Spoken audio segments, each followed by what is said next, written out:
আমি তিনটা জিনিস রাখব। প্রথম হলো, রাষ্ট্রের কোনো অধিকার থাকবে না ব্যক্তির স্বাধীনতা হরণ করা এবং ব্যক্তির মর্যাদা ক্ষুণ্ণ করা। আপনাকে রাজি? রাষ্ট্রের কোনো অধিকার থাকবে না। আজকে হাসিনা হোক আর যেই হোক, নতুন কি যে ডক্টর ইউনূস হোক, তিনি এমন কোনো আইন করতে পারবেন না যাতে ব্যক্তির অধিকার হরণ হয় এবং ব্যক্তির মর্যাদা ক্ষুণ্ণ হয়। এটা করতে পারবে রাষ্ট্র। রাষ্ট্রের উপরে জনগণ, রাষ্ট্র জনগণের অধীন, এটা মানে তাহলে কখনোই ব্যক্তির অধিকার ক্ষুণ্ণ করার কোনো আমরা দেব না। আমরা যে আগামী দিনে যে রাষ্ট্রের স্বপ্ন দেখি, ঠিক আছে?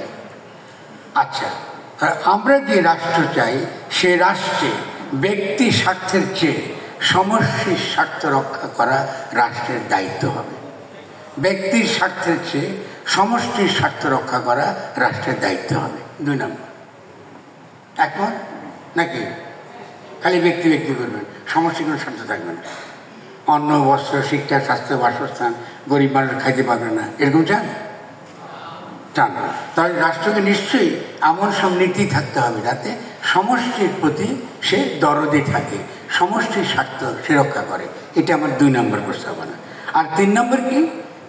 রাষ্ট্র প্রাণ, প্রকৃতি, পরিবেশ, প্রাণ বৈচিত্র্য এবং সংশ্লিষ্ট জ্ঞান ও ঐতিহ্য ধ্বংস করতে পারবে না।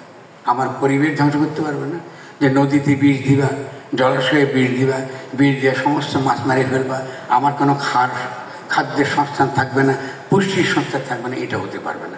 আমার মাটি নষ্ট করবা আধুনিকতার নামে, টেকনোলজির নামে, না, এটা করবে না। তাহলে রাষ্ট্র প্রাণ, প্রকৃতি, পরিবেশ, প্রাণ বৈচিত্র্য এবং সংশ্লিষ্ট জ্ঞান ও ঐতিহ্য ধ্বংস করতে পারবে না। 3টা খুব সহজ। এই 3টে নীতি যদি আমরা এখন করতে পারি, এই 3টে নীতি আমরা করতে পারি, আমরা বিশাল উল্লঙ্ঘন করে দেব বাংলাদেশ। শেষ যেটা হলো, এই বাংলাদেশে তরুণরা একটা অভূতপূর্ব ঘটনা ঘটিয়েছে। শুধু প্রাউড অফ ইট, আপনাদের গর্ব করা উচিত। এটা দুনিয়া কাঁপাইতেছে।